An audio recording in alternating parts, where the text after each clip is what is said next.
Hello, my name is Camilla Elliott. I teach in the Department of English Literature and Creative Writing at Lancaster University. And I've prepared a workshop for you to think about some ways in which language constructs character in William Shakespeare's Romeo and Juliet. Before we get to characters, let's consider a technical point. One of the things that I am most impressed about in Shakespeare's writing is that he used the same kind of line, iambic pentameter, with the same number of beats, the same kind of rhythm, to create a dazzling array of vastly different characters who sound and speak entirely differently from each other. So what is an iamb? An iamb has two beats. The first is stressed, the second is unstressed, and pentameter means there's 5 of them. This is Shakespeare's most commonly used line. Now, a good way to remember this is to say 5 iambs, because the I of the iamb is stressed and the am is unstressed, and there's 5. So I am, I am, I am, I am, I am. Critics have said that iambic pentameter is like the beat of a heart. This is the beat that would pass through all human bodies, regardless of gender, age, status, background, nationality, race, education, personality. So we could say that iambic pentameter is the language of the human heart. However, line after line after line of I am, I am, I am, I am, I am, I am, I am, I am, I am, I am can become terribly monotonous. It takes skill to write that kind of line so that it doesn't become mechanical. And Shakespeare is absolutely brilliant at that, even at this relatively early point in his career. So now let's go on to look at how iambic pentameter creates such different characters with different personalities and voices in the play. Let's start with Romeo. He's the first character in the play's title, and he has more lines than anyone else in the play.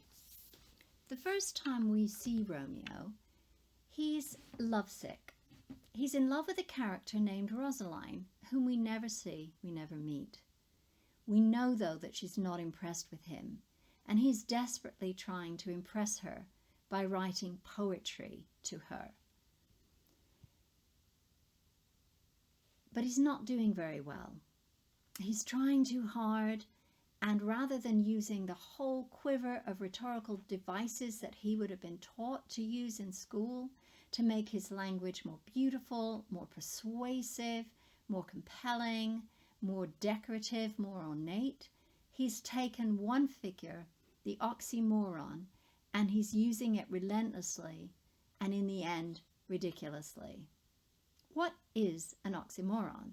It's a figure that takes two words with opposite meanings and forces them together, where they don't cancel each other out, but exist in tension. This is very much the structure of the relationships in the play. You've got feuding households. You've got battles between old and young, parents and children. You've got conflicts between men and women. And you've got tensions inside characters between love and hate. He starts with the oxymorons heavy lightness and serious vanity. This is a decent start. It is possible to feel both heavy and light at the same time when you're in love, especially if you're being rejected. And it's also possible to be deadly serious and rather silly, especially if you're a young person in love. Shakespeare isn't just digging at Romeo here and his ridiculous state of being in love and trying to be a poet. He's also critiquing Romeo's poetry. The words he has given us are also a bit of a serious vanity. He's very serious, but it's really frivolous.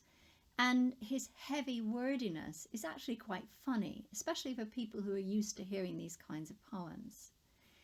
Going to the next line, we can look at Romeo's poetry as a misshapen chaos of well-seeming forms. He's using rhetorical devices, which are well-seeming forms, but his poem is in chaos, and it's going to get worse. In the next line, he's trying to find metaphors for love using oxymorons, but they become utterly ridiculous.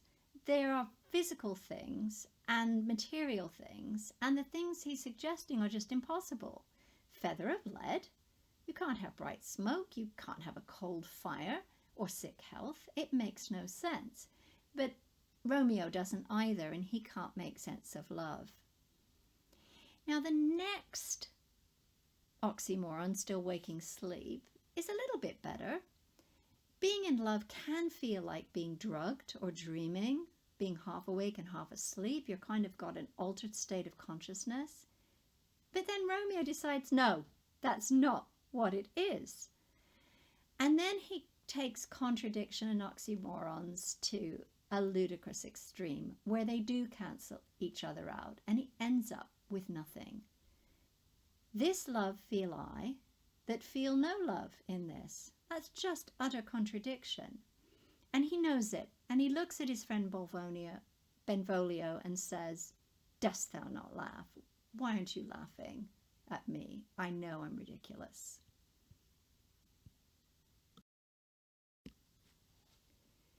Now let's look at what happens when Romeo falls in love with Juliet.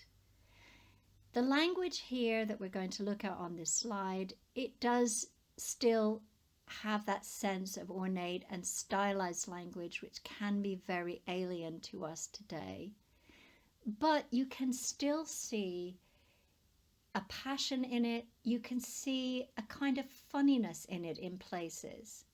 What happens when he meets Juliet is all of a sudden she transforms his language. He becomes eloquent, at least in a kind of youthful teenage way. He experiences true passion, and he starts focusing more on Juliet than on trying to write poetry. His first words when he sees Juliet, "Oh, she doth teach the torches to burn bright." That's slightly funny because it's a bit over the top, but it shows the impact that she's had on him. And the idea that she is the focus rather than his clever wordplay, that she's the inspiration. She's teaching him to burn bright and to come to life and to light as a poet. At this moment, when he sees her, he suddenly realizes that he wasn't in love before with Rosaline. And if you think back on the previous slide where he says, "This love I feel not," he's almost saying that there. He wasn't in love after all. And he accuses his eyes, his sight, of having deceived him and charges his eyesight to deny that he's ever been in love. "For I never saw true beauty till this night." And again, the sound, the rhythm is beautiful here, where it was just chopped up and all over the place and not melodic at all when he was trying to write poetry to Rosaline.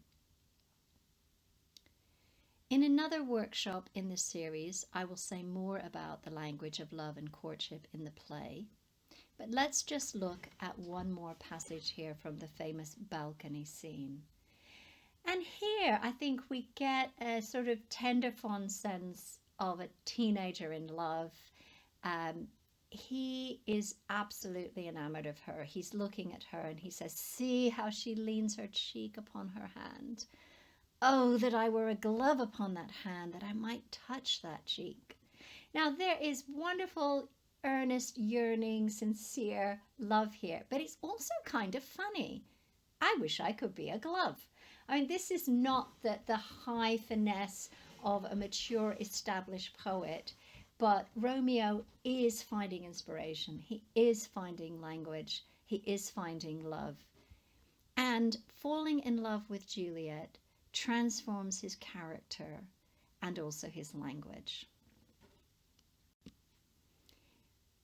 Now let's have a look at the other character who appears in the title of the play, Juliet. She also has a lot of lines. She is also radically transformed by falling in love with Romeo, and this also occurs and is shown in her language. One thing that's quite astonishing to me is how old she is in this play. She's not even 14 yet. And Shakespeare took loads of things from his sources, including character names, plots, and so on. But one of the things he changed was to make Juliet younger. And what's equally astonishing is that she undergoes a radical change and an extreme development in her character and her language over a period of just a few days. The play starts on Sunday, the events in the play, and it ends on Thursday morning. But she grows up, she becomes independent, mature, and womanly in just a few days. And again, it's less about time maturing her, and it's more about being in love, truly being in love, that causes her to grow. She gains a strength and a will and a passion that we do not see at all when we first meet her in Act 1. In this picture here, an engraving, Juliet is talking with her mother and her nurse, and the nurse is the woman who's brought her up and knows her far better than her mother does. And she's being asked here to think about whether she wants to get married to the man her parents have chosen for her, a man named Paris. Let's look at the language of this scene. Lady Capulet calls Juliet to her and asks her, "Tell me, daughter Juliet, how stands your disposition to be married?" Juliet is taken surprise, but is respectful to her mother and answers in an incredibly economic, modest, beautiful little line, "It is an honor that I dream not of." So she's affirming respect to her mother by acknowledging that it's an honor, and yet her utter surprise at being asked to marry so young. And then she begins to talk about her feelings. That's where those three little dots, the ellipses, I haven't included them on the slide, but she's trying to express herself. And her mother has absolutely no interest in hearing about her feelings. Speak briefly. Can you like of Paris's love? She just wants her to get to the point. For the mother, and also for parents at that time, a daughter's desires were not the primary consideration. It is to Lady Capulet's credit that she's asking Juliet whether she can consent to it. But at this time, the main thing that parents looked to do from affluent families was to arrange marriages where the daughters would live in a style to which they'd been accustomed, and also so that they could perhaps make alliances with other families and build their power and build their strength and build their wealth and their property. Juliet replies, "I'll look to like if looking, liking move." Now we've seen in Romeo's speeches and in a lot of Shakespeare plays the idea that liking and love enter into the psyche and the feelings through the eyes. So this idea that she's going to be looking to see if she likes, but it also means my goal will be to like that. But then the phrase, "if looking, liking, move," that suggests that she's never been in love before. She's not sure whether this process works. But then she knows enough, she's been educated, she's read about things, and you can tell by her poetry that she's well educated, to say, "But no more deep will I endart mine eye than your consent gives strength to make it fly." This is a lovely, elegant, rhyming couplet where she's expressing a desire to please her parents, but also a virginal modesty, that she's not going to get carried away by too much passion. And she won't let her eyes carry her emotions any further than her parents would allow. Now, of course, this all goes out the window when she meets Romeo, and she meets him. She falls in love with him. She marries him secretly. And then tragically, the next day, Romeo kills Juliet's cousin Tybalt. He wasn't intending to. He tried to not to fight. He tried to use words to avoid fighting, but did not succeed. And he's banished. And if he comes back, he's going to die. And at this point, the nurse, who's the only one besides the friar who knows that she's married Romeo, advises Juliet, just go ahead and marry Paris. You'll be all right. It's the practical thing to do. You won't be able to survive. You won't have any support. There'll be danger if you try and go to join Romeo. At that moment, there's something in Juliet that just suddenly grows up. You often see her on stage standing up just a bit straighter as she realizes that her nurse, who's gone a certain distance towards helping her to fulfill her desires by helping her to marry Romeo, isn't willing to do anything that would harm Juliet, would put her at risk, which would impoverish her. She wants her to be safe. She wants her to be well cared for. So then Juliet goes to see the friar. This is her only other chance for help. And she is worried that he might also suggest that she marries Paris. But she knows he's a man of the cloth. And she, by this time, has changed drastically in the way she's speaking, in the way she's feeling, in the way she's thinking. This passage here to the friar, which is basically telling him, I will do anything rather than marry Paris. She's already told him she's willing to kill herself. And when he realizes that, he comes up with the plan of giving her a drug which will make it seem like she's died, and then they can shuffle her off when she wakes up to join Romeo. And he warns her, he hasn't told her yet what the plan is, that it's risky. And here she says to him, oh, bid me leap rather than marry Paris from off the battlements of any tower, or walk in thievish ways, or bid me lurk where serpents are, chain me with roaring bears, or hide me nightly in a charnel house, or covered quite with dead men's rattling bones, with reeky shanks and yellow chapless skulls. Now, this is like a horror film. Obviously no horror films then, but it's a Gothic imagination. And she is imagining committing suicide from the highest possible tower, having the most terrifying fall to the ground.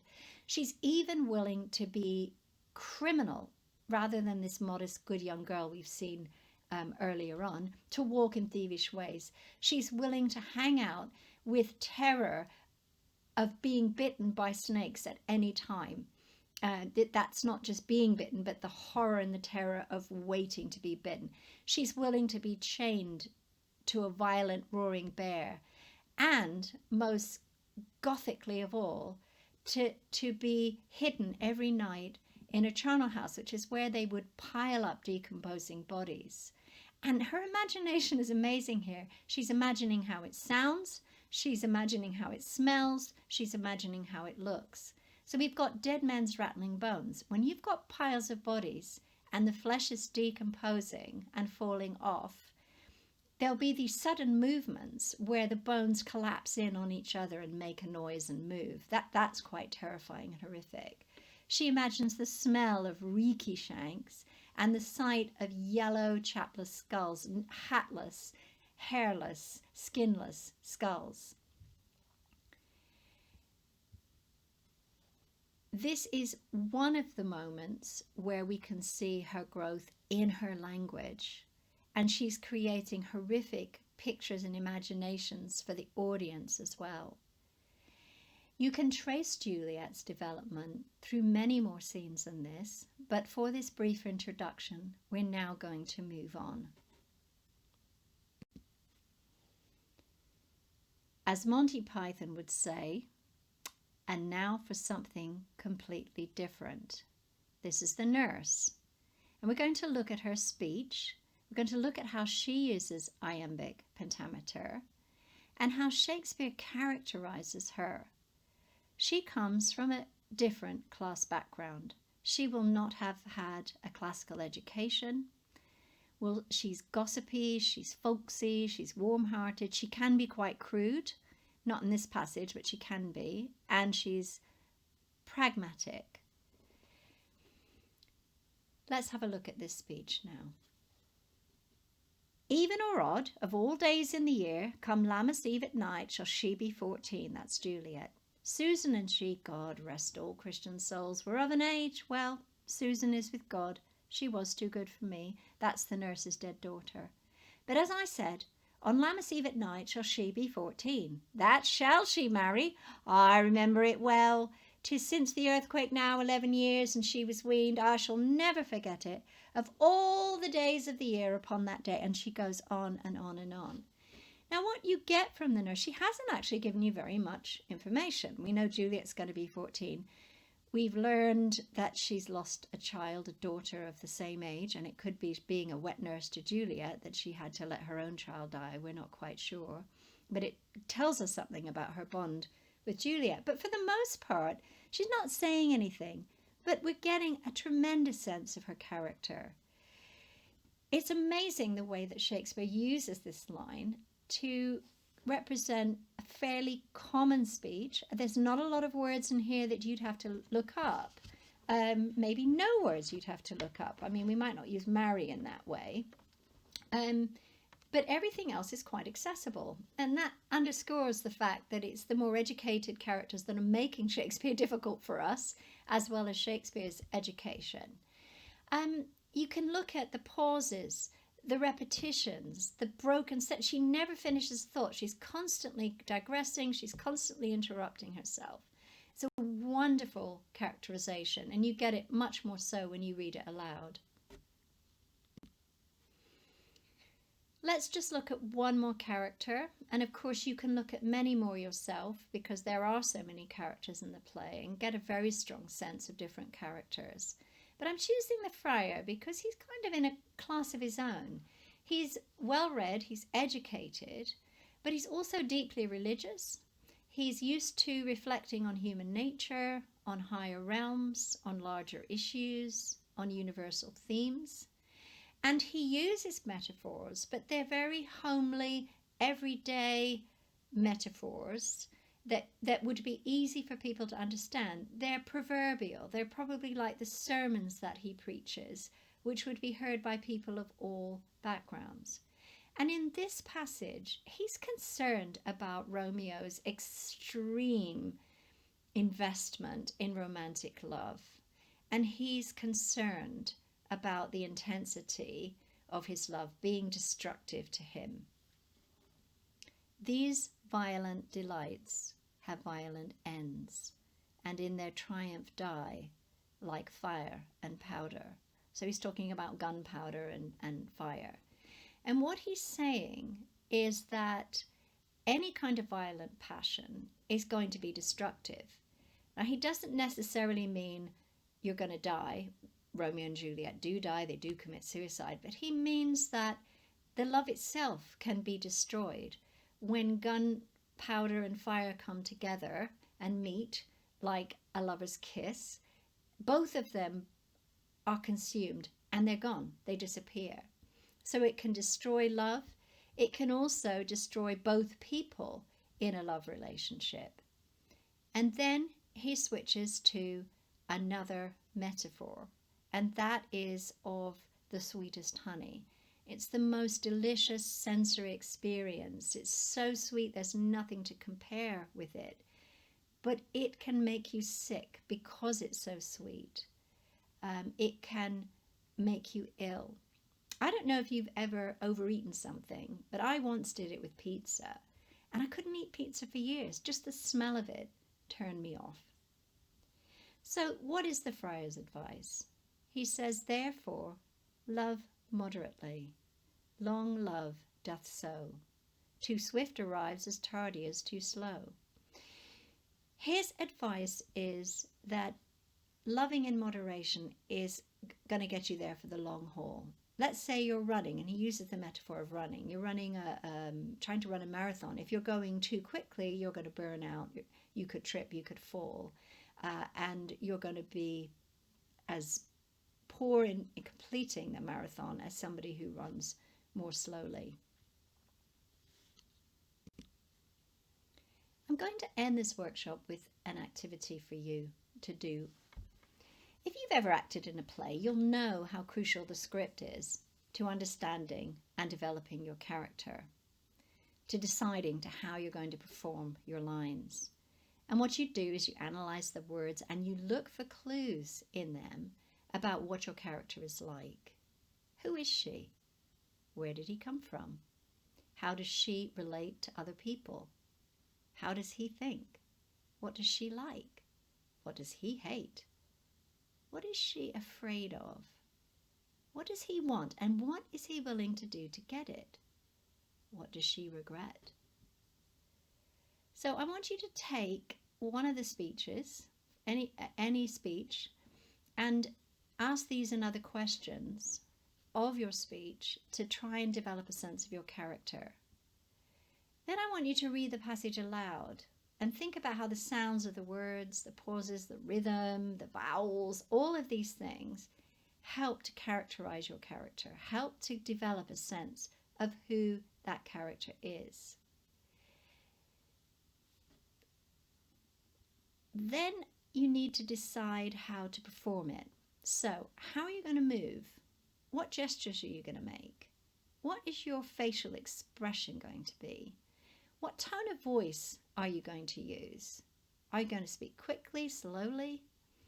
These and other performance decisions will help you figure out how to create your character and perform your lines. One of the important things that people learn about Shakespeare who do perform it is that it helps Shakespeare to get inside you, it helps you to make sense of the language, helps you to understand why Shakespeare has been so immensely popular and celebrated for so many centuries. Even as the words can be difficult, you're going to have to look some of them up. They are incredible tools for actors, and there are so many actors who would rather do Shakespeare than anything else. And quite pragmatically, when it comes to your exams, having memorized and performed or even just read aloud and delved into the language is going to empower you to write better answers. I hope that this workshop has been helpful in introducing you to the study of character through language, and that it has given you a tool for understanding other characters in the play, and that it's helped to make Shakespeare's language feel less alien and less at a remove from our language and our ideas about people and character today. If you want to dig into some of these things in more detail, this slide contains a few suggestions of where you can do this. This slide tells you where the pictures on the slideshow came from. This slide lists some other videos in this playlist, either already made or coming soon. Thank you for watching, listening, and participating. If you are interested in learning more about what it's like to study English literature or creative writing, or both at university, come and visit our website and feel free to contact us with any questions you may have.